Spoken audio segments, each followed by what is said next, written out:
777 Morningstar Publishing Incorporated Kingdom of Maharlika presents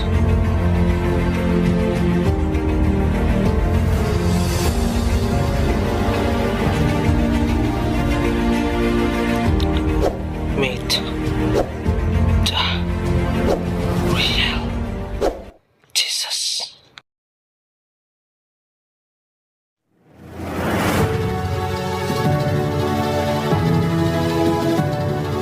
Did you know that Jesus of Nazareth was a tax-paying operator of the family business? Was attracted to beautiful girls, wine and dine in the homes of the wealthy, as well as slept on the bare ground, ate angel food, and talked to spirits? Was not born on December 25? Owned at least one nice home and probably two? Was strong, athletic, well-muscled, and rugged? Had short hair? Did you know that Jesus is actually alive today? And here, the Morning Star will testify this. Welcome to chapter 13, Demons.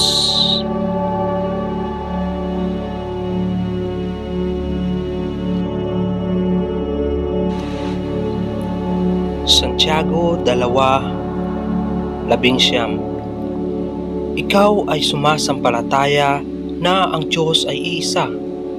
Mabuti ang iyong ginagawa. Ang mga demonyo man ay nagsisisampalataya at nagsisipanginig. The Alpha and Omega.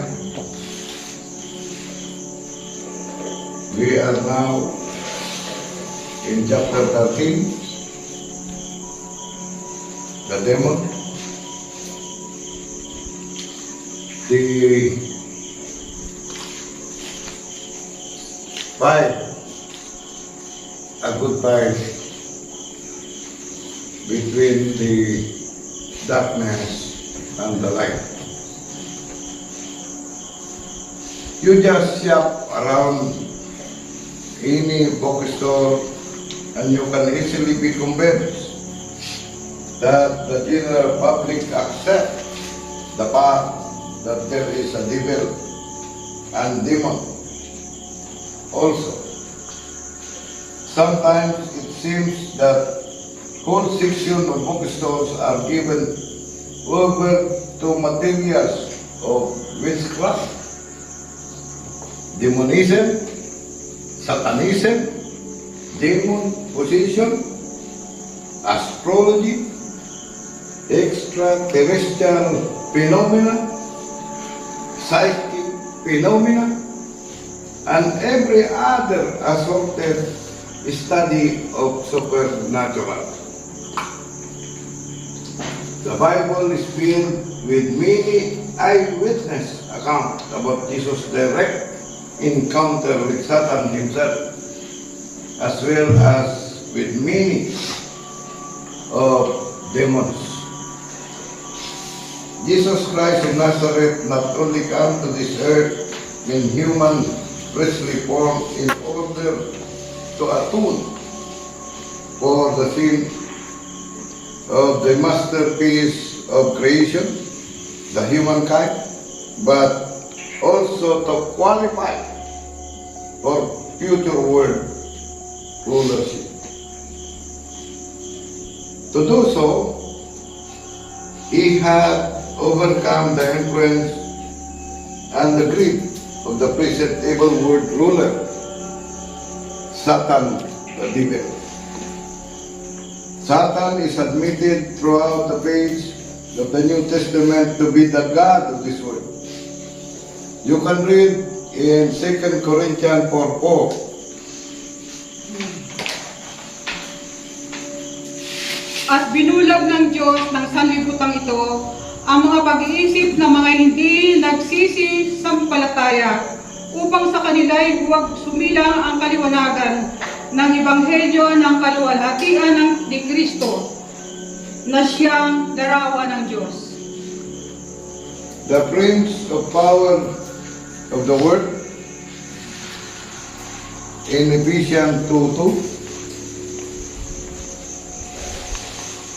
Na inyong nilakaran noong una ayon sa lakad ng sanglibutan ito, ayon sa pangulong ng mga kapangyarihan ng hangin, ng Espiritu na ngayon ay gumagawa sa mga anak ng pagsuway.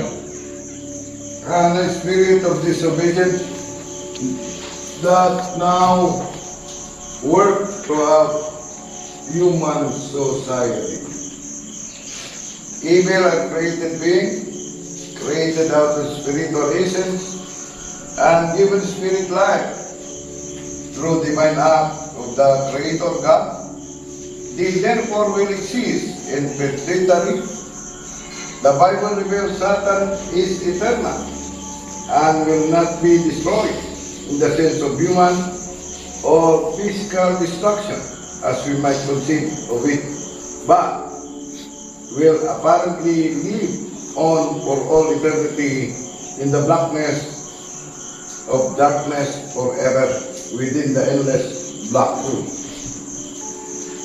As rebellious spirit to rebel against God, who formerly were given the responsibility for the harmonious maintenance of the government of God on this earth, Satan and his followers seems to represent only 1/3 of the angelic host originally created by the divine family of God. The Bible reveals only 3 names of those of Archangel. The Archangel status, they are Michael, Gabriel, and Lucifer. When Jesus was emasculated to the point of near starvation and had been praying many hours a day and fasting in his determined effort to grow ever closer to God, so that he would be able to withstand the strongest imaginable temptation, he actually allows Satan, who is called the prince of the power of the air, to literally convey his physical body from one place to another through the air.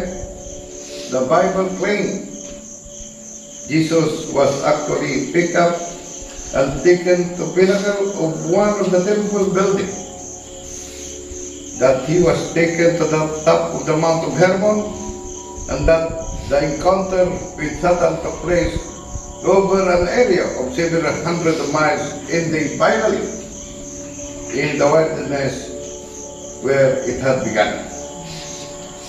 Throughout his ministry, Jesus continually encountered those who were afflicted, tormented, tortured, bothered, or even possessed by Satan.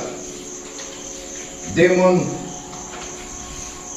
Judas Iscariot allowed himself to be possessed of Satan himself, and this brought about Jesus' betrayal, arrest, and crucifixion.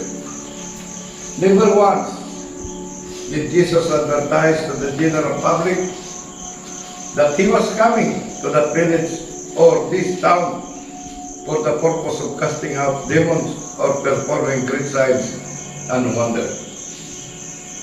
When Jesus' ministry was completed, there were no doubt many people were still possessed by demons in the land, as there were many who were sick, afflicted, maimed, or injured. From time to time, however, in the course of this ministry, individual would come to him seeking special favor and compassion because of love. Their loved ones, who was previously tormented, being possessed or influenced by one of this devil spirit. Matthew tells the time when a man come to him and drop to his knees before him, saying, Lord, please have mercy on my boy, because he is acting crazy and is terribly bothered very often. He will fall into a pipe and oftentimes into the water. It seems the spirit that possesses him is trying to kill him. He will have these seizures falling to the ground, literally foaming at the mouth until he is bruised and cut, and then will go into this long dark period of time where he just lies there like a vegetable, following the pig. I desperately wanted him cured, so I brought him to your disciples, and they tried very hard to get the demon to leave, but they could not cast him out. Written in Matthew 17:14 to 21. At pagdating nila sa karamihan, ay lumapit sa kaniya ang isang lalaki, nasa kaniya lumuhod at nagsasabi, Panginoon, mahabag ka sa aking anak na lalaki, sapagkat siya'y himatayin at lubhang naghihirap. Sapagkat madalas na siya'y nagsusugba sa apoy at madalas sa tubig. At siya'y dinala ko sa iyong mga alagad, at hindi nila siya mapagaling. At sumagot si Jesus at sinabi, O lahing walang pananampalataya at taksil, hanggang kailan titiisin ko kayo? Dalhin ninyo siya dito sa akin. At pinagbukaan siya ni Jesus, at ang demonyo ay lumabas sa kanya, at ang batay gumaling mula ng oras din yaon. Nang magkagayo'y nagsilapit na bukod ang mga alagad kay Jesus, at nangagsabi, Bakit baga hindi namin mapalabas yaon? At sinabi niya sa kanila, Dahil sa kakauntian ng inyong pananampalataya, sapagkat katotohanan ang sinasabi ko sa inyo, kung magkaroon kayo ng pananampalataya na kasalaki ng butil ng binhi ng mustasa, ay masasabi ninyo sa bundok na ito, lumipat ka mula rito hanggang doon, at ito'y lilipat, at sa inyo'y hindi may pangyayari. Datapwat, ang ganito'y hindi lumalabas, kundi sa pamamagitan ng panalangin at ayuno. In Mark 9:17 to 29, please read. At isa sa karamihan ay sumagot sa kanya, Guro, dinala ko sa iyo ang aking anak na lalaki na may isang espiritong piti. At saan man siya alihan nito, ay ibinubuwal siya at nagbubula ang kanyang bibig at nangangalit ang mga ngipin at unti-unting natutuyo. At sinabi ko sa iyong mga alagad na siya ay palabasin at hindi nila magawa. At sumagot siya sa kanila at nagsabi, O lahing walang pananampalataya, hanggang kailan makikisama ako sa inyo? Hanggang kailan titiisin ko kayo? Dalhin ninyo siya rito sa akin.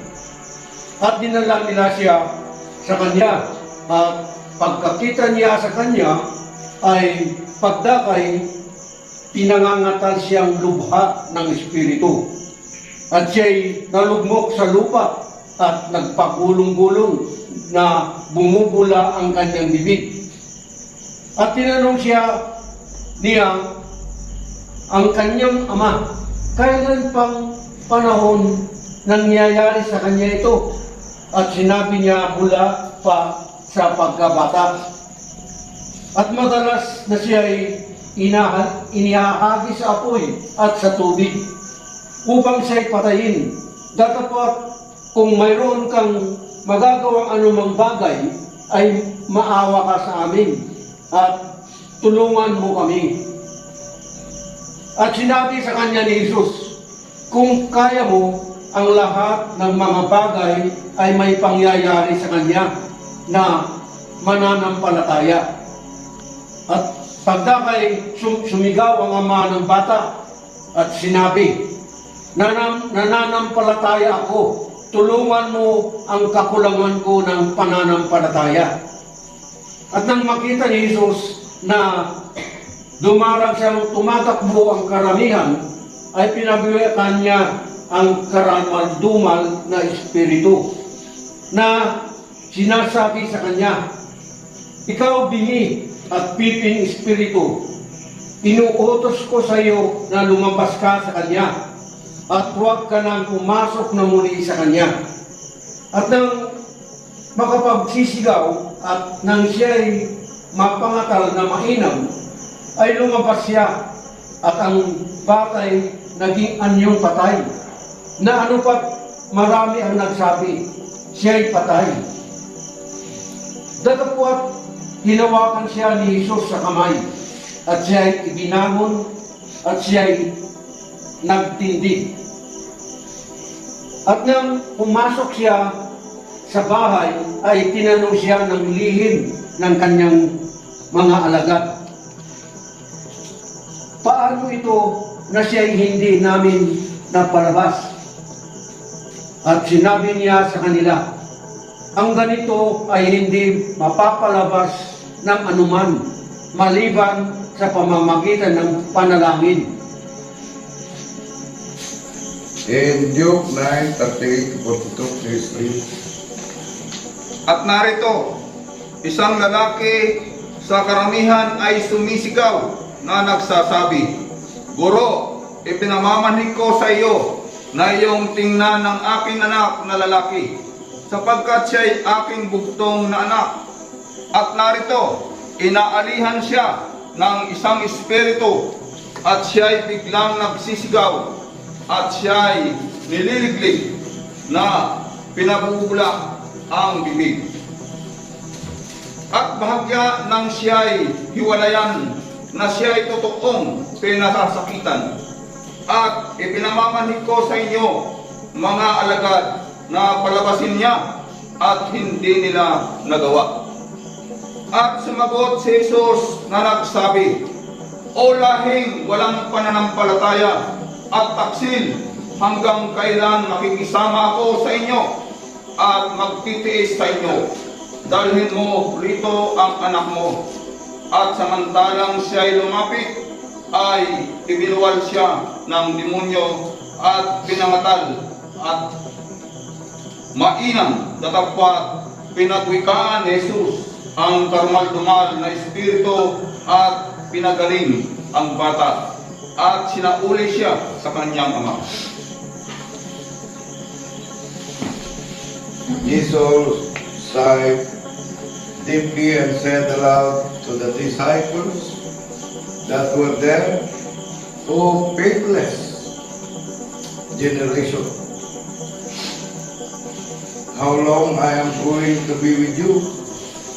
How long am I going to put up with you? Bring the boy to me.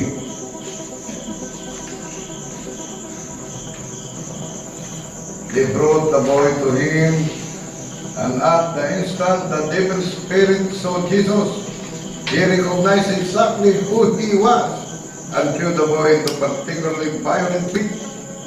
It caused huge ruckus, and people began running from all directions. When they saw the young man suddenly flung onto the ground, weeping, moaning, chewing on his tongue, and floating at the mouth. The uglier scene cannot be imagined than human being wallowing on the earth in terrible torment. Jesus asked the Father, how long ago did this spirit come into him? The Father answered, when he was a child. Jesus looked at the man and said, if you can believe, all things are possible to a person who can believe.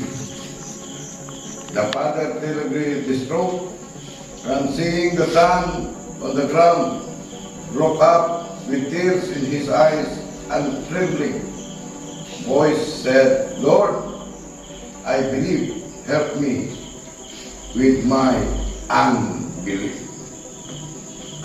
He did believe that Jesus had the power to heal the boy, but he recognized that the revolting physical spectacle represented pretty powerful testimony in itself, and he knew that there were certain wavering at the back of his mind, certain doubt nagging away of his consciousness, and that he was near to faithful and strong in his conviction as he should have been.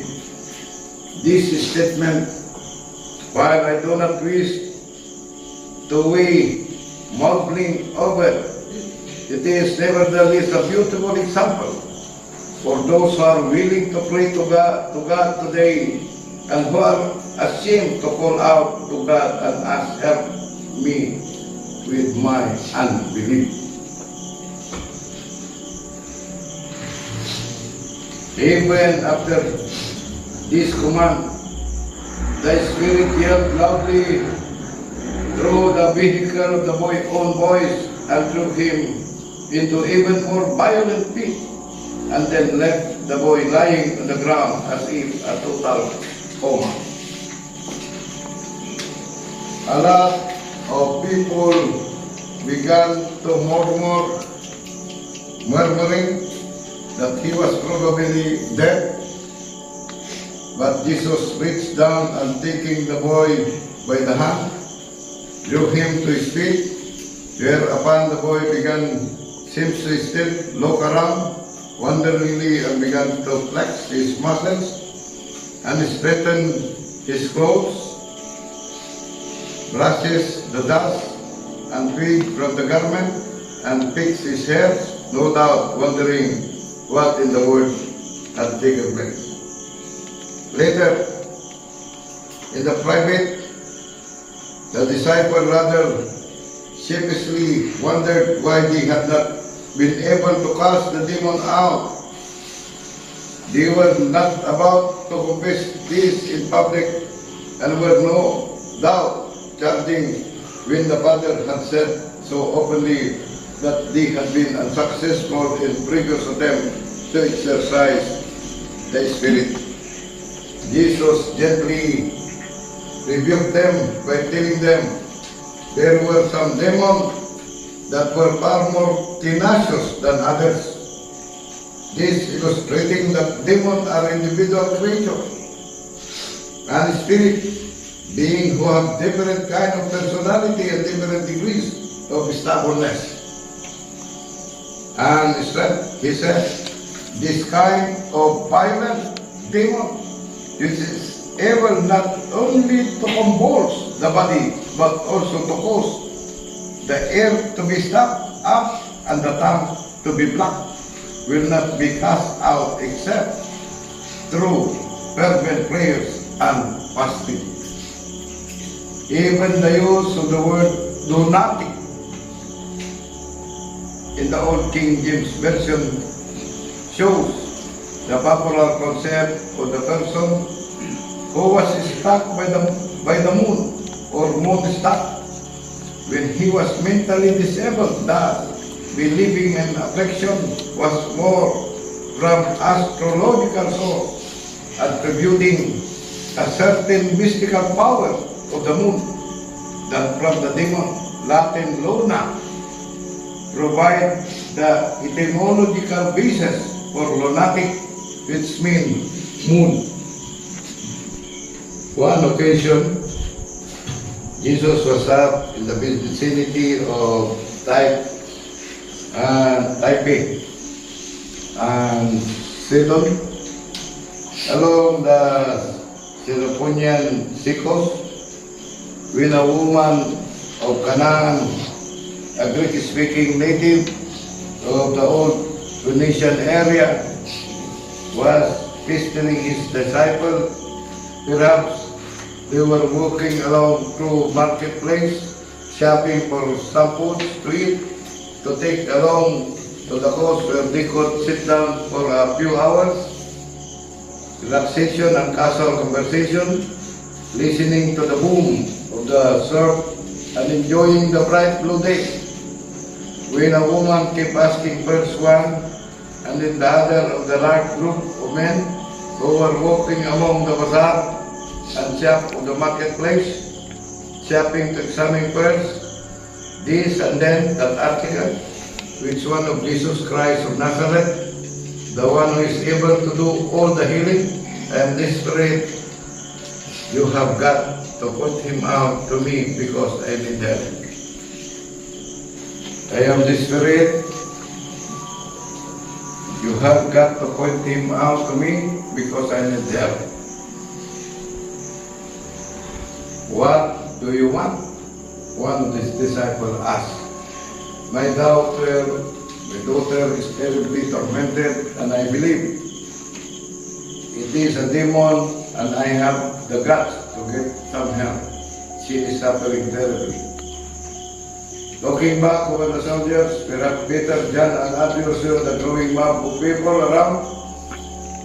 The loud protestation of the woman, and knowing Jesus had come into the area for much needed rest, probably tried to hustle him along a little faster, saying, Lord, let's get out of here. I think a crowd is gathering. Finally, the woman managed to discern who Jesus was and began crying after him very loudly. His disciples said, Lord, send her away. She's been nagging and crying around after us for a long time now. She is embarrassing the delight out of us, making a public disturbance and causing everyone to think we are crazy. Perhaps Peter told him, Lord, don't listen to her. You know, you come up here to get a rest, and there is no reason to get involved with these people or this. There is no telling what is going to happen. Let's wait until we go back down to Galilee before drawing any further attention of ourselves. The woman said, I know you must be the one who is the Jesus of Nazareth. You have got to help me. I am desperate. My daughter is terribly troubled with a demon. Jesus refused to answer the woman. He did not even look at her. Matthew 15, 21 to 59. At umalis doon si Jesus at lumigpit sa mga sakop ng Tiro at Sidon. At narito ang isang babaeng Kananiya na lumalabas sa mga hangganang yaon na nagsisigaw na nagsasabi, Kahabagan mo ako, O Panginoon, ikaw na anak ni David. Ang aking anak na babae ay pinahihirapan lubha na isang demonyo. Tatapwat siya hindi sumagot ng anumang salita sa kanya at nilapitan siya ng kanyang mga ragad at siya ay pinamalikan na nangagsasabi, Palisin mo siya sapagkat nagsisigaw siya sa ating purihan. Datapwat siya'y sumagot at sinabi, Hindi ako sinugo kundi sa mga tupang nangaligaw sa bahay ni Israel. Datapwat lumapit siya at siya'y sinamba niya na nagsasabi, Panginoon, sakluluhan mo ako. At siya'y sumagot at sinabi, Hindi marapat na kunin ang tinapay sa mga anak at itapon sa mga aso. Datapwat sinabi niya, Oo, Panginoon, sapagkat ang mga asuman ay nagsisikain ng mga mungo na nangalaglag mula sa dulang ng kanilang mga Panginoon. Nang magpagayoy, sumagot si Jesus at sinabi sa kanya, O babae, malaki ang pananampalataya mo. Mangyari sa iyo ayon sa ibig mo at gumaling ang kanyang anak mula sa oras na iyon.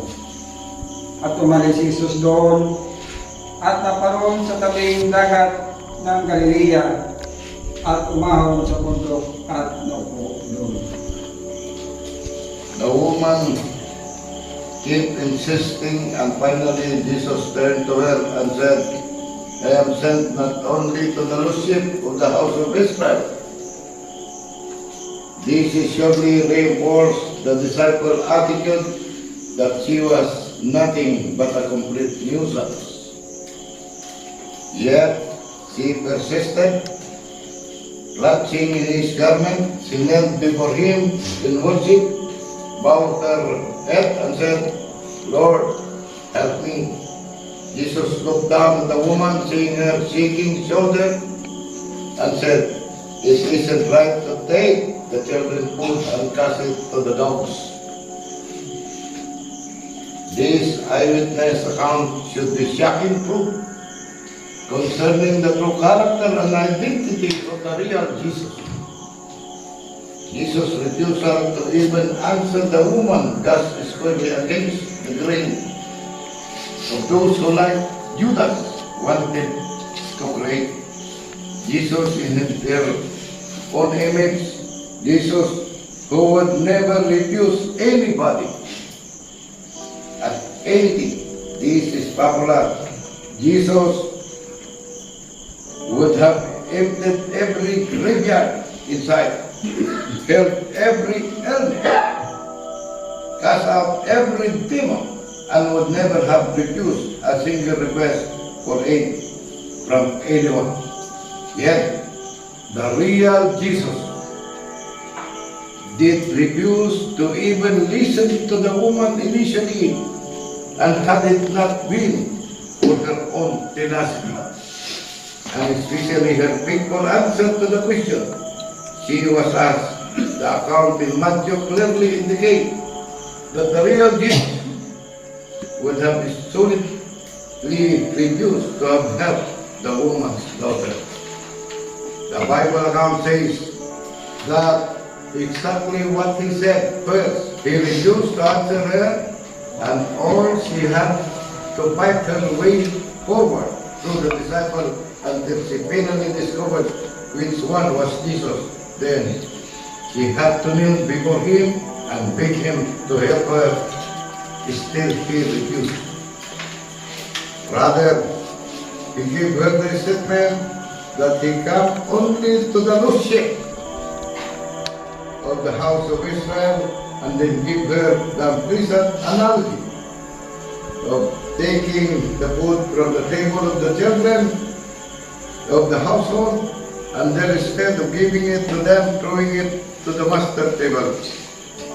With a sigh, and knowing that this meant the end of his few days enjoyable vacation, where he was able to bask with his disciple in anonymity of a strange area, and recognized, ridiculed, or accused by the religious leader, and be able to truly enjoy their foray in the nearby countryside, their time on the beach together, their pleasant walk through the street of Sidon and Tyre.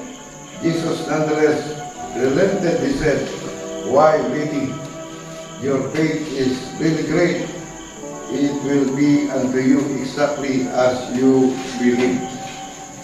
Matthew says that the woman's daughter was made whole from that very hour. The mother of course didn't find out until later when she arrived home. She found out that the demon had entered the mother, and her daughter was resting comfortably in bed. No doubt, she wasn't surprised at all. However, she was so determined from conversation with others at her home who were with her daughter, and she, daughter, had become sane and was no longer tormented by the demon. Within exact same time, framed with their encounter with Jesus had taken place. Sure enough, that was the end of Jesus' few recent days of the synoponical sequels.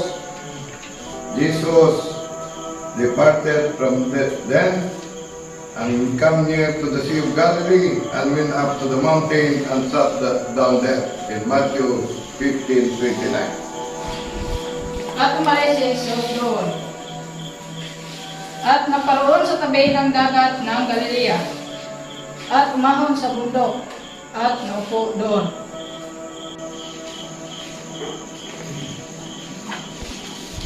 The people living on the height overlooking the Sea of Galilee had been telling stories for years about the crazy man who lived in the graveyard nearby. When Jesus came into their country, he was to be confronted by this man who was known to be the demon-possessed and who had been captured, tied, and even bounded in chains several times previously by the local people. Demon always recognize Christ immediately, as James says, though believe that there is one God or God in one who dies. Well, the devil also believed and trembled. James 2:19. Ikaw ay sumasampalataya na ang Diyos ay iisa. Mabuti ang iyong ginagawa. Ang mga demonyo man ay nagsisimpalataya at nagsisipanginig. Even though they hated him, these unseen spirits, being were able to speak through the voice and mind of their human host, they knew they were totally subject to his divine authority and that they had to obey him. In this case, the man was actually possessed by many different demons, and when he had to come out of the boat, there met him out of the tomb a man with an unclean spirit who lived among the tomb, and no one could bind him anymore, even with the chain, for he had often been bound with the fetters and chain, but the chain he ripped apart, and the fetters he broke in pieces, and no one had the strength to subdue him. Night and day, among the tomb and on the mountain, he was always crying out and brushing himself with his tongue. And when he saw Jesus from afar, he ran and worshipped him, and crying out with a loud voice, he said, "What have you to do with me, Jesus, Son of the Most High God? I adjure you, by God, do not torment me." Mark 5:2-7. At paglunsad niya sa daong, pagdakay sinalubong siya na galing sa mga libingan ng isang lalaki na may isang karumal-dumal na espiritu na tumatahan sa mga libingan. At sino may hindi siya nagapos kahit na talikaran, sapagkat madalas na siya ay ginapos ng mga damal at mga talikala, at patid niya ang mga talikala, at pinagbabali-bali ang mga damal, at walang taong may lakas na makasupil sa kaniya. At palaging sa gabi't araw ay nagsisigaw sa mga libingan at sa mga kabundukan, at sinusugatan ang sarili ng mga bato. At pagkatanaw niya sa malayo kay Jesus, ay tumakbo at siya'y kanyang sinamba. At nagsisigaw ng malakas na tinig na kanyang sinabi, "Ano ang pakialam ko sa iyo, Jesus? Ikaw na anak ng Diyos na kataas-taasan? Kita'y pinamamahikan alang-alang sa Diyos na huwag mo akong pahirapan."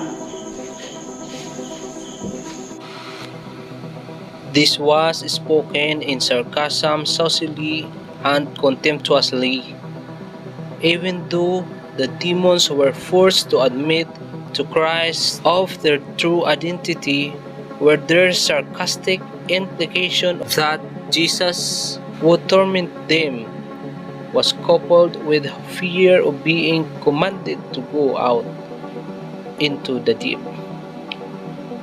Read Luke 8:31.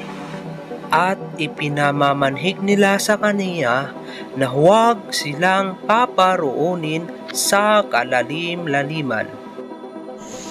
Luke account shows that Jesus had already commanded the demon to depart, and they began to bargain for some alternative host. Maybe it is spooky to think about what Jesus plain said, when the unclean spirit is gone of a man, he walked through dry place seeking rest. Matthew 12:43. Tatagwat ang karumal-dumal na espiritu. Kung siya ay lumabas sa tao, ay lumakad sa mga dagong walang tubig na umahanap ng kapahingaan at hindi makasumpong. Demon desperately want to possess and inhabit like a spiritual parasite, either human or animal. Jesus asked the man, "What is the name?" And he said, "Legion," because many devils had entered into him. They besought him that he would not command them to go out into the deep. And there were heroes and many swine feeding on the mountain. And they besought him that he would suffer to enter into them, and they suffered them. Then, when the devil out of the man and entered into swine, and the herbs ran violently down the steep place into the lake and were choked. Luke 8:30-33. At tinanong siya ni Jesus, "Ano ang pangalan mo?" At sinabi niya, "Pulutong, sapagkat maraming demonyo ang nagpasok sa kanya." At ipinamanhig nila sa kanya na huwag silang paparoonin sa kalalim-laliman. Doon ay may isang kawan ng maraming baboy na nagsisipanginain sa mundo. At ipinamamanhig nila sa kanya na pabayaan sila ay magsipasok sa mga yaon. At sila ay pinahintulutan niya. At nagsilabas ang mga demonyo sa tao. At nagsipasok sa mga baboy. At ang kawan ay napadaluhong sa bangin hanggang sa dagat-dagatan at nangalunod. The demon tried to cause the man to destroy himself, and somehow enough human mind was functioning to keep the man alive, even if in the rich, bloody, virtually in the mindless state. Not so with the pig. Even though the demon begged Jesus not to send them into the deep, their violent entry into the pig caused such stampede. The demon couldn't control their new host, and immediately upon the death of the pig, were once again disembodied. Another theory suggests that some demons want to die, that they are so perverted, they are constantly in suicidal state. Consequently, they try to kill whomever they possess, but they themselves, being spirit, cannot die. The swineherd pig were unclean and not fit to eat according to God's law, and therefore were avoided by Israelites to the henchmen of the loss of their livelihood, and they began spreading the words around the nearby village. Soon, some of the local citizens arrived at the scene to see the well-known crazy man of the graveyard sitting calmly at Jesus' feet, fully clothed in their right mind. To these pagan people, Jesus had some mysterious power in which they were terribly afraid. Instead of rejoicing that the poor, demented man was healed, they begged Christ to leave the country. The man who had been demon-possessed asked to join Christ, but he refused him, saying, "Return to your own house and show that great things God has done unto you." Luke 8:38 to 39. Datapwat na manhid sa kaniya ang taong nilabasan ng demonyo, na siya'y ipagsama niya, datapwat na siya'y pinaalis niya, na sinasabi, "Umuwi ka sa iyong bahay at ipahayag mo kung agaano kadakilang mga bagay ang ginawa ng Diyos sa iyo." At siya'y lumaon sa kaniyang lakad na ibinabalita sa buong bayan kung gaanong kadakilang mga bagay ang sa kaniya ay ginawa ni Jesus. Jesus Christ's confrontation with demonic word projected meaning far more important event than the helping of suffering human being.